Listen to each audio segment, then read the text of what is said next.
Hello and welcome to Go Beyond Betty. We are not in the normal kitchen that you're used to seeing me in because we have moved and I have left my beloved Montgomery behind, and we are now on an adventure for the next probably 6 weeks. So all of our things have been moved. We are now in between houses. So we're going to be at a lot of different locations. I'm probably going to force friends to film with me, and here we are at an Airbnb in North Carolina at Lake Adger. It's lovely. Thank you, Uncle Bill, for letting us stay here. We are having the time of our lives.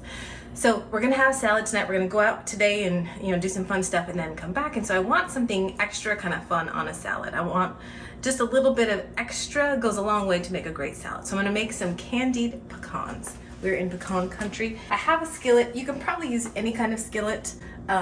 This is non-stick, medium heat. So we want to melt equal amounts of butter and brown sugar. So I'm just gonna throw those in here. You can kind of make sure your butter starts to melt first if it makes you feel better, but just throw them on in there, it's fine. So wait for this to melt. All right, so now that the two have melted together, I can see it's starting to form some little bubbles. I'm gonna add a little bit of Worcestershire, a good couple like glugs if you have the thing. I don't, so I would say this is maybe a tablespoon of each. The Worcestershire maybe a teaspoon. I'm gonna throw that in. It's gonna bubble up. And the other thing I wanna add is just a couple dashes of cayenne pepper. You're not really gonna notice it. It's just gonna kind of be a back heat. And as soon as you add that Worcestershire, it always starts to make a little noise because of course it's a water-based sauce. And now I'm gonna add roughly a cup of pecans. So let me tell you, make sure they're all coated. Do not leave the kitchen. More than one time have I thought, oh, I can just, take 30 seconds off and go get a drink of water. That's a bad idea. You really need to keep them rotating because you want them browned evenly. So if anything, maybe leave them, watch them 10-15 seconds. Again, I'm not on a gas oven like what I'm used to. It's electric, but I want to keep it just still at a medium heat. So every 20-30 seconds, give them a good stir around, a good shake. And it's gonna take probably 4 or 5 minutes.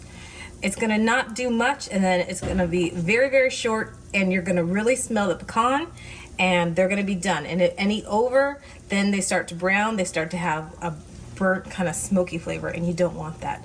So low and slow is better than cranking it and trying to do it really fast.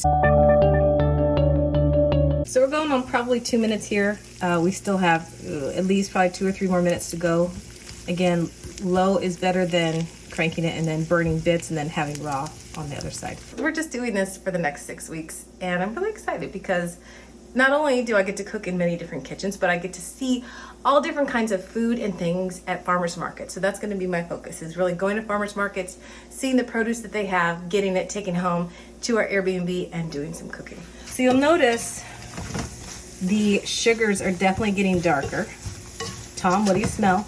I smell pecan. Starting to smell the pecans, yes. If you had gone too high, then the butter and sugar, which is basically making a caramel, and you know that you can cook those caramels to different temperatures to make different things. Like you could make caramel or you can make hard candy depending on the temperature. So you gotta make sure that you're not going too high and burning the sugars and then creating something not so great. So these are pretty much done.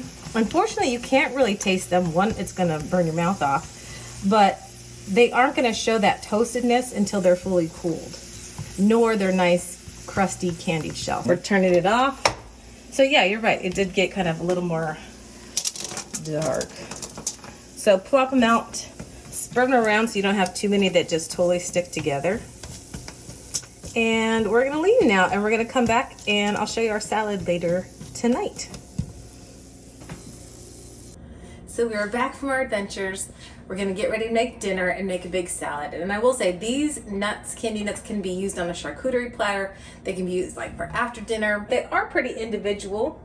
I don't know if you can see in the middle. See how it's slightly brown? So it's sweet, it's salty, it's tangy with the Worcestershire, and delightful. So it adds that extra crunch to a salad that you otherwise wouldn't have. And honestly, that's what makes salads great. You want a lot of flavors and texture. These I often put in my favorite salad baby mixed greens, like spring mix, these nuts, chunk blue cheese, maybe some craisins for sweetness. You can add tomatoes and cucumbers if you want. And then we often will make a big steak, slice it up, and it is like amazing with that balsamic vinaigrette that I have the recipe for up here. But tonight, I think we're just gonna put this on some romaine. It's gonna be a really easy salad, but I think we'll still stick with the blue cheese and so we have that creamy kind of earthiness, and then also the yummy crunchy nuts. And maybe a slightly different dressing, or maybe I'll do the balsamic, we'll see. So it's very versatile is what I'm trying to say. Yada yada, I talk too much. Thank you for joining me at Go Beyond Betty, where you are taking whisks in the kitchen. We'll see you again next time. Bye. I have nut skin. I tried one earlier. Or just You okay? I need a drink. I'm sorry, hang on.